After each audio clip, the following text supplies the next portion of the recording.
the title of this is Planet Earth, Her People, Their History, and the Current Dilemma. This is part 9, Other People, Other Places. In this part of our series, I thought I would share some of my early journeys to the new Earth and some of my thoughts and feelings about these experiences. I have learned so much from each one. And as you will see, they are not always easy, fun, or exciting. They are usually unexpected, but not unsought.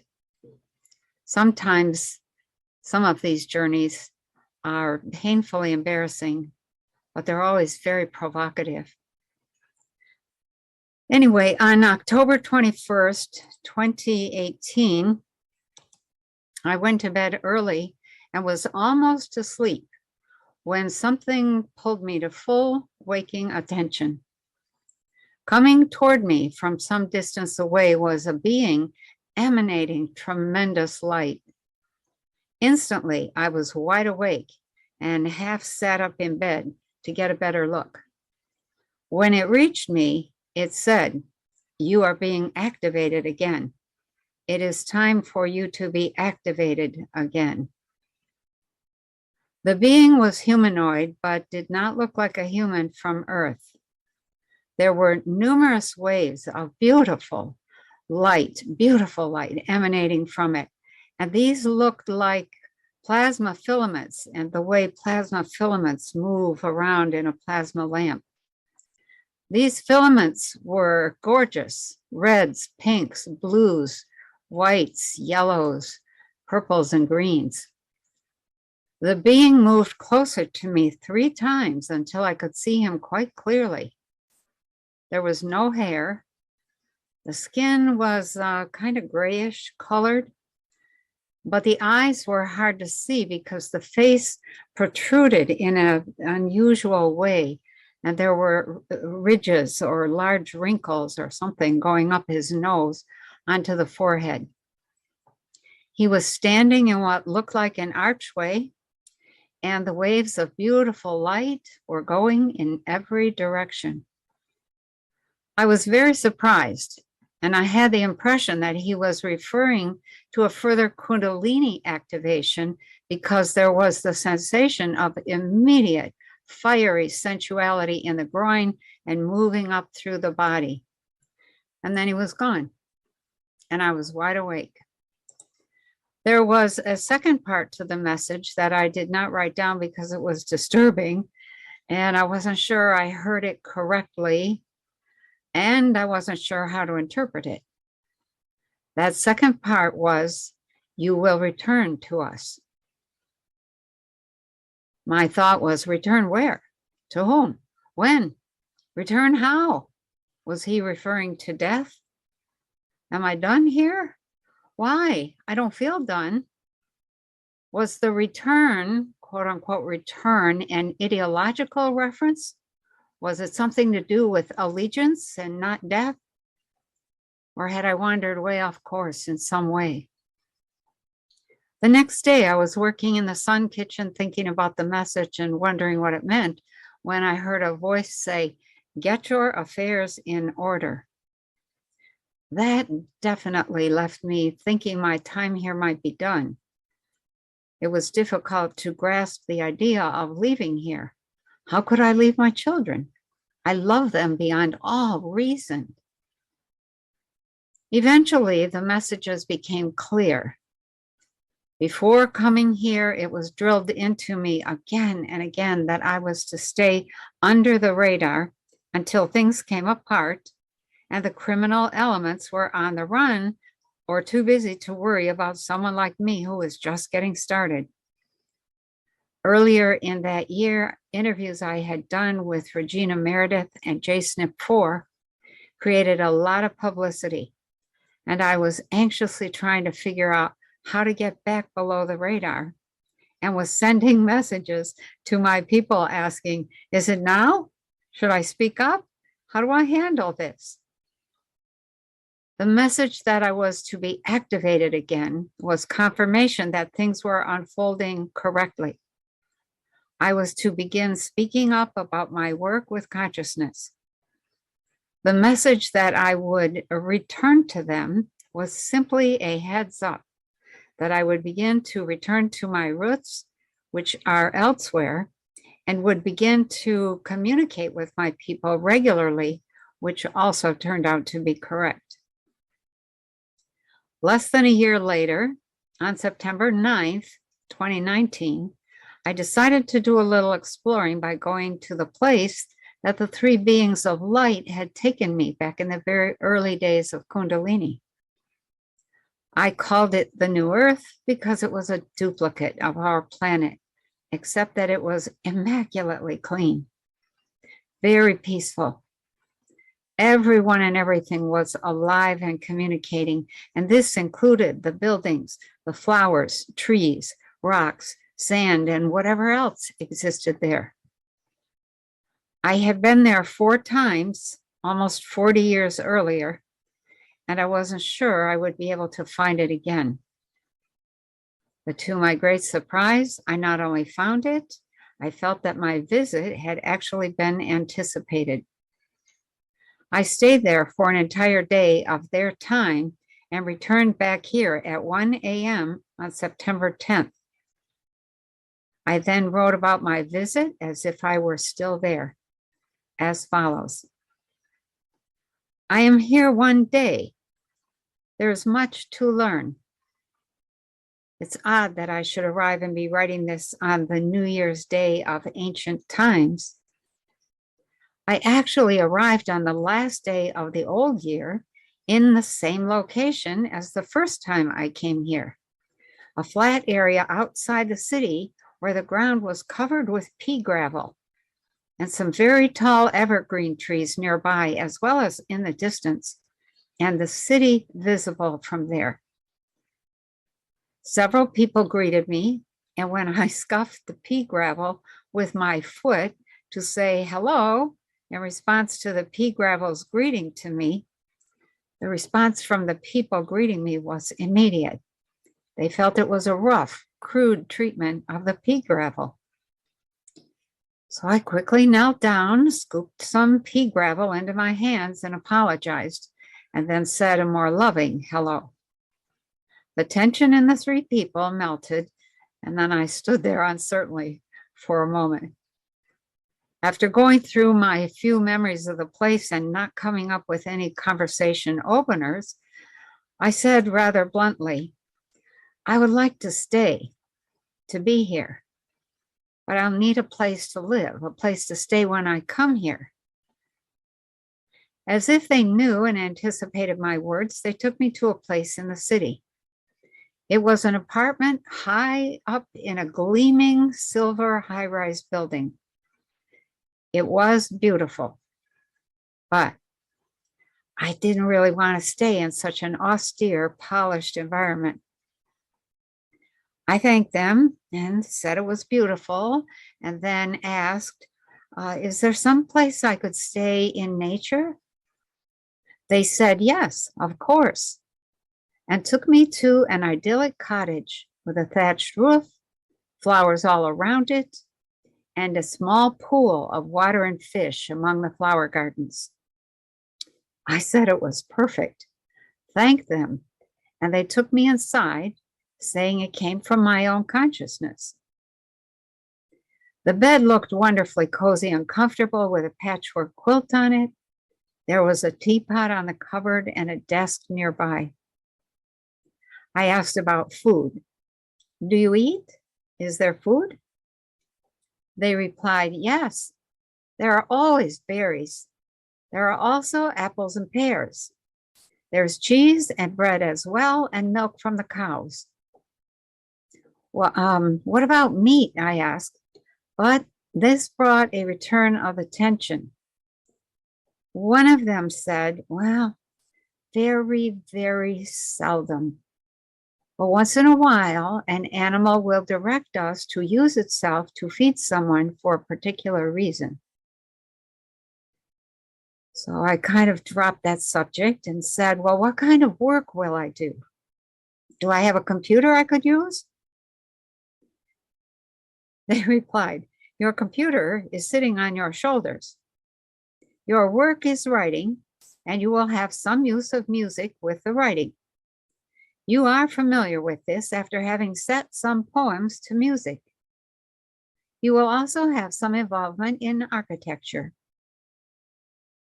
I was delighted about the poetry and the music and surprised about the architecture. They sensed this and said, you know how to build.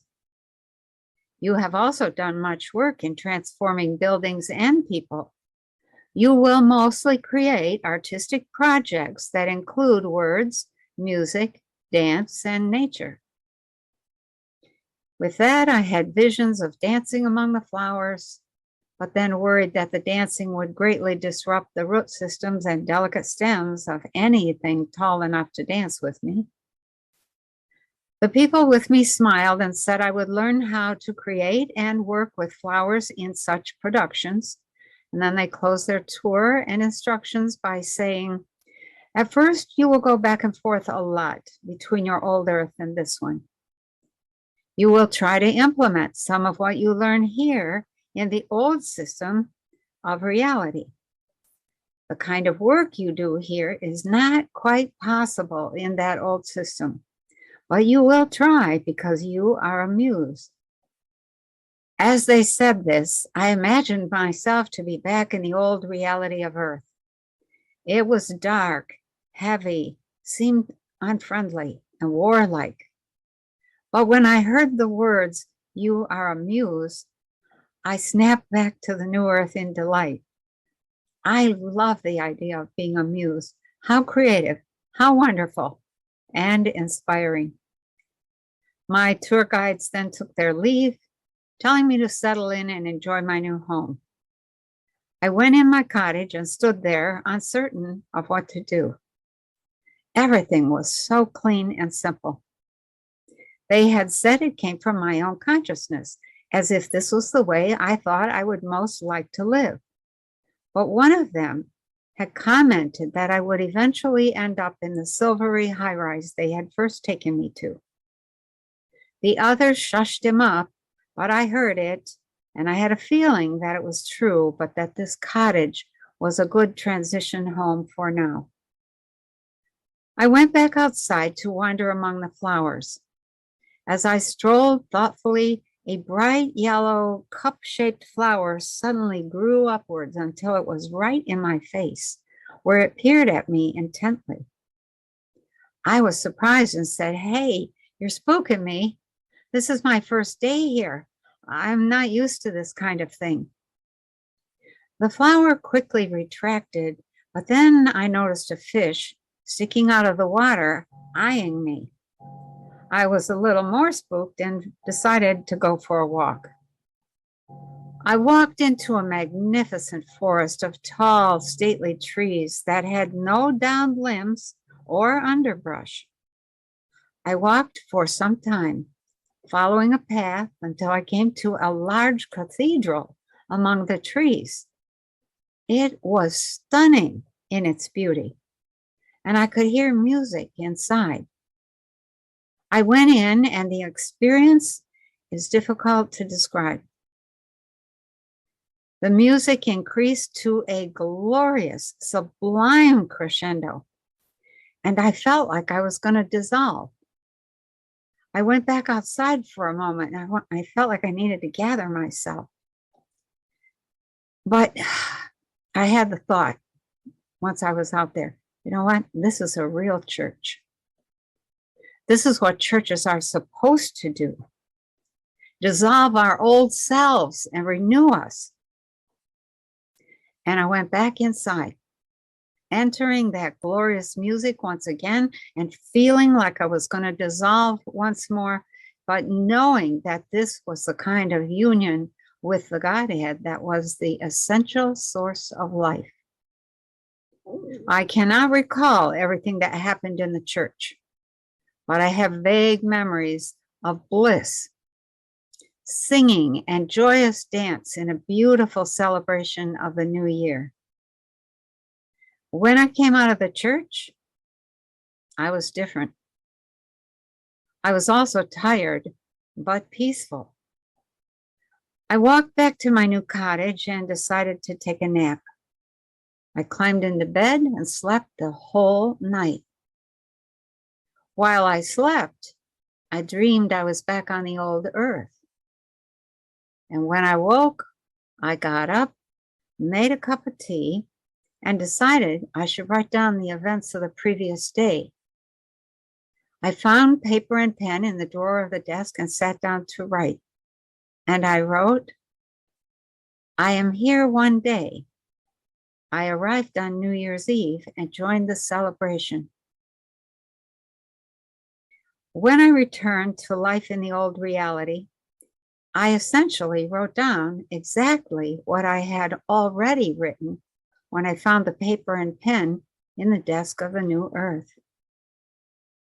When I finished writing what I had already written there, I laid down and went to sleep in this reality.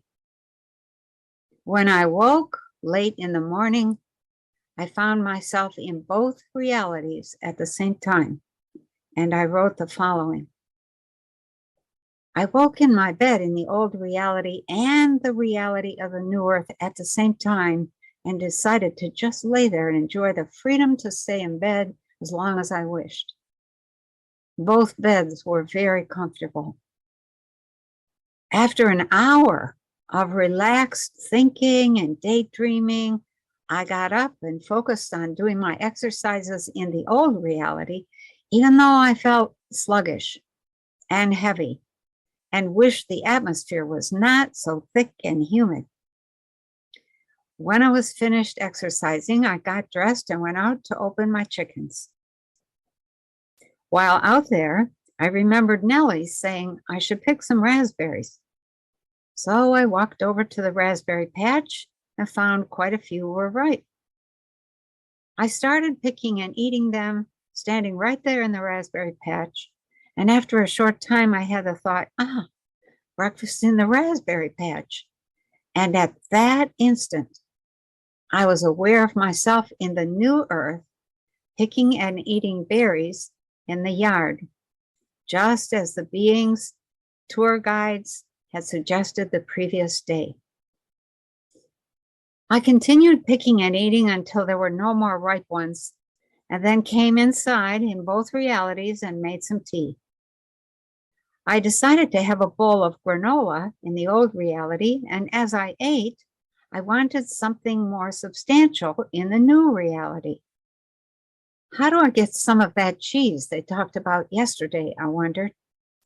Here in the old reality, I can just get in my car and drive to the grocery store, I thought, still in the dual awareness of being in two places at once. Maybe there would have been more options if I had stayed in the city where they first took me. I looked out the window, seeing the landscapes in both realities. The city was about a mile away in one view, and there were treetops and blue sky in the other. Well, maybe I'll walk to the city and just look around, I thought. I finished my tea and rinsed out the cup, noting that both realities had running water. At that point, I realized I had to go to the bathroom in the new earth reality. I had been there a whole day, and this was the first time I'd felt the urges of my body's mechanisms. I looked at the bathroom briefly the previous day, but now I went to examine it more closely. There was some sort of apparatus that I was sure was a toilet, but it looked more like a box with a round hole in the top. It reminded me of my grandmother's outhouse, a plank with a hole in the top, no water tank, and a pit for the waste material. However, this one had a seat cover with some latches on it, and there were some knobs, dials, and buttons on the side, along with several instructions that said 1, close, 2, lock, 3, set to dissolve, and 4, press enter. I emptied my bladder and bowels and then did as the directions said, not knowing what to expect. After pressing enter, there was nothing. No sound, no lights, no movement or vibration. I wanted to open that box and look inside to see what was happening, but I was afraid I might interrupt something. So I decided to look later. In the old reality, I had to go shopping to get some supplies for my September Intuition 1 class. So I combed my hair, got my purse, shopping list, and drove to Pawpaw. On the way, I became aware of walking toward the city in the reality of the new earth. While moving through the grocery store in the old reality, pushing the grocery cart and filling it with groceries, I arrived in the city of the new earth and found a large open area that reminded me of an open air market, but no one was selling any food. I stopped a young couple strolling by and asked if they knew where a grocery store could be found. They seemed to be uncertain of what I meant by grocery store. The woman asked me how long I had been there. About a day, I replied. Her companion said he had heard of grocery stores from other new arrivals, but they did not know where one could be found and didn't think they existed. I asked, well, how do people eat? Where do they get food? The woman then asked, do you need to eat? I wasn't sure what to say. I did need to eat, but her question and tone made me think that maybe there was something wrong with eating. The man then suggested, maybe you should talk to your guides and get the information you need. What guides? I asked. The guides who met you when you arrived. Guides are, and I was completely interrupted at this point, and I don't know what he was going to say because I was back in the old reality completely. Only a week later, I woke early in the morning, and after a short time of enjoying the luxury of lying in bed, I decided to visit the new earth again. Using my mental technique of climbing a ladder straight up into the sky, I climbed for a long time until everything was blackness around me. Finally, I could see the new earth not far in the distance, and in my excitement at having found it, I jumped off the ladder and half flew, half fell to the planet's surface, landing in my familiar landing spot, a clearing among the trees. I remember feeling like a chicken that fell off its roost, a funk.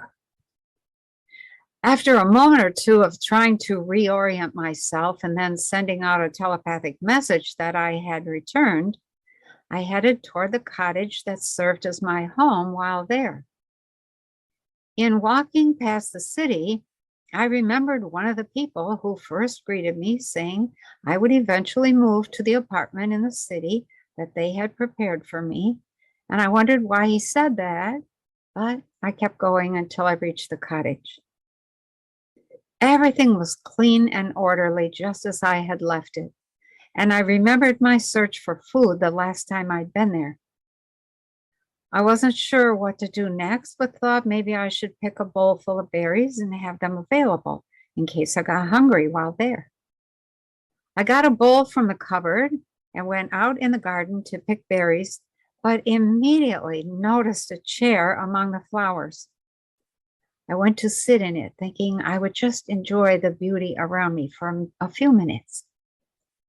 The chair was an old-fashioned Adirondack chair and easy to relax in.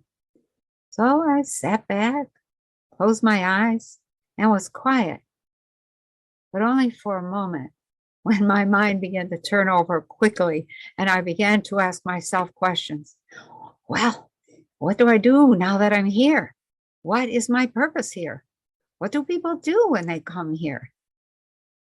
This sparked the idea that perhaps I should begin my time there by doing a survey of the kinds of activities that went on in that world. Forgetting about the bowl and the berries And still in the Adirondack chair, I sent out a telepathic message asking, what kinds of work do people do here? There must be a purpose in each one. And I'm wondering what the possibilities are for myself and others. And then I began to receive information. The first of this information was that one's work depended on an individual's interests. Some were interested and engaged in creating beautiful gardens. There was also plant design by those working directly with frequencies to develop foods that would expand consciousness and the potentials of people living in that system. Others were involved in developing building materials that people would use to build living spaces, spaces designed to saturate people with health, contentment, and high-level energy. Some people worked as guides for those who were visitors to that reality system. Some people were engaged in the study of math or the physics of higher consciousness.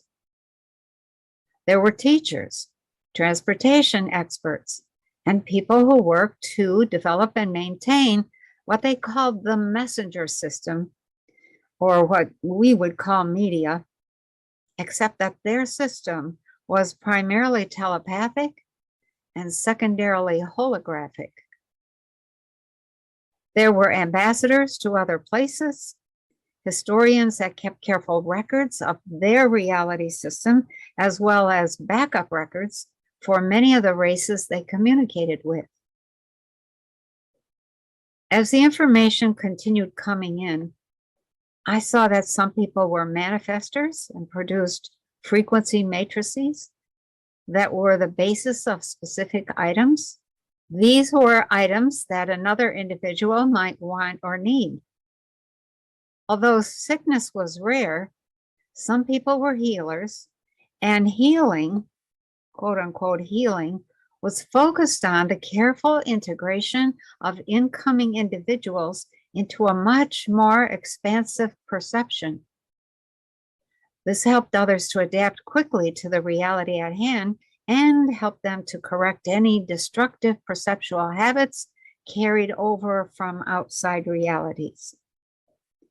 For some reason, all of this sparked a deep curiosity in me about the apartment in the city.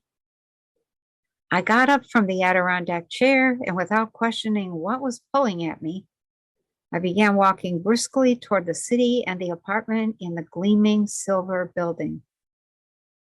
When I arrived, I went directly to the apartment, opened the door, and went inside. It was mostly empty and spacious. But as I stood quietly in that space, I began to see myself working there. I clearly saw that I was gathering newcomers, teaching them how to orient themselves to the new earth, helping them to choose the work and service best aligned with their interests and skills. This excited me, and I had a very expansive moment in which I knew what my first and most immediate work would be. It amounted to building bridges to that world. Momentarily, I felt as if I were some sort of missionary or a traveling educator to other worlds. And then I experienced a full-blown memory of myself in my home in the Pleiades. What a contrast.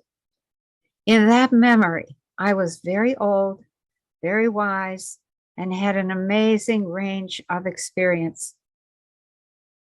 Lots of education, lots of skills that ranged from parenting to teaching to scientist to culturalist to several forms of artistry, including historian, writer, and choreographer of dance stories, movement that told teaching stories of hard-earned wisdom and great power achieved.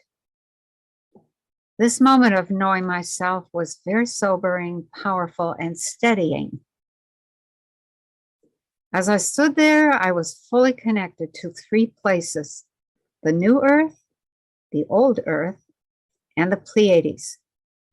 And I felt an immense comfort in living among the stars and the planets with only temporary ties to various dimensions and civilizations. The moment passed, and I turned my attention back to the task at hand, deciding how to go about bringing people to the new earth and get them acclimated and involved in building and stabilizing a new reality for themselves. Not everyone would come over at this level. Some were not awake enough, and some would not be interested at all. But those who were ready would find beauty, security, and lots of opportunity to create a world of their own design and making. Now I was suddenly expanding and either receiving additional information from others in that system, or I was really beginning to grasp the wide range of tasks and work in that place. There was messenger work for those interested in practicing telepathy. There was scientific work for those interested in exploring frequencies and what was possible to create in that dimension. There was astronomy, genetics of light, plant plasmas, breeding done at many levels, equipment engineering, water supply. Water supply seemed to be really important. Transport centers, something called decelerators, and mapping of several kinds, including galaxies, mapping of dimensions, of consciousness, of systems, and of individuals. There was analysis of maps, mostly maps of the universe, education about all of the above, all of the arts, music, dance, mythology, literature, architecture, ancestry, movies, math, language, and symbol systems, ambassadorship, governance systems, family systems, and many other forms of work. By this time, I was thinking about my role and that it would be temporary. At first, helping people to come over to the new earth, and then teaching, and then moving on. I was considering where I would move to when I began to become aware of moving back to my life on the old earth with all of its chaos and tensions. The clock struck 8 a.m., and I decided it was time to start the day in my old life. And that's the end of my notes about the first couple journeys to the new earth. So the conclusion here, these were some of the notes that I made back in 2018 and 2019 as I began making really deliberate efforts to get familiar with the new earth. I also visited a planet similar to ours that I do not know the name of, but it was occupied by people who were a little smaller than we are. They looked like us, except that their eyes were a little bigger and their skin was grayish color. They were not grays. Their technology was phenomenal. It was interstellar. Nothing was wasted there, nothing. And everyone took a turn working in the gigantic greenhouses to grow food. Everybody had to do a hitch in the greenhouses, the way we here do a hitch in the Army or the Navy. They had housing similar to the people on Circo. Entire units were plugged into a single architectural location. And so if you wanted to leave, you took your house with you and it got plugged in somewhere else. And they cared for their children as if these little ones were the greatest of treasures, which I really appreciated. Since the early days of Kundalini, I have also visited a place that I call the Crystal City. I went to school there quite often, especially in those early days of Kundalini, and never knew where it was or what it was called, although I now suspect it was inside the earth and may even be the city of Shambhala. I'm not sure how you say it, where the accent is, Shambhala or Shambhala. The teachers there, anyway, were very old, extremely old, and very wise. Everything was made of a crystalline light that was very bright. In the beginning of my Kundalini experiences, I thought, like many others, that we would have to shift consciousness into one of the many places I had visited if we wanted to get beyond this place. Over time, I have learned that this is not the case. Shifting consciousness is only the first step. The next steps require us to live that consciousness by creating a reality that demonstrates and displays that consciousness. If we do this, eventually the new world of higher consciousness will merge with and transform the world we are wanting to leave behind, and we will find we are right where we want to be. No one is coming to rescue us. We must rescue ourselves. We must find a way to create our own refuge. This is the task of any group that wants beauty, peace, health, and the advanced skills and technology that accompany higher consciousness and true spirituality. We must focus on the study of frequencies. Learn the physics of those interactions and put those frequencies to work in the form of superior food, clothing, technology, relationships, houses, transport, education, etc., all of which then add up to a superior civilization. We are currently a third-dimensional system that is based almost completely on materialism. A fourth-dimensional system is also a material system, but the consciousness is used 100% to develop the full potential of each individual, allow each to reach high frequency states, and create materials that further enhance consciousness and the experience of life. Telepathy is common in fourth dimensional systems, and technology is completely benevolent in those systems. Adults and children are bright, healthy, perceptive, and peaceable. A fifth dimensional system is also a material system.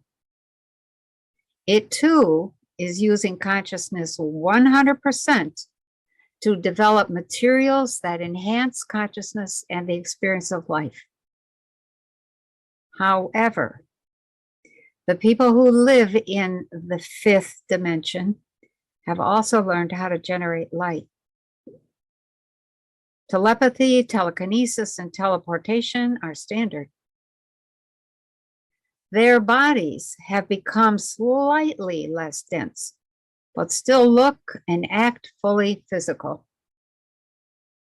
And fifth dimensional systems often separate themselves from any system that is messy, violent, sickly, or caught in delusions of power and control. So that should give you some basis for comparison. I think we have a ways to go. And so we should not delay, because it takes a lot of work, cooperation, and creativity to get there. So let's conclude this part and go on to the very last part, part 10. Hard truths lead to clear choices. Thank you for listening.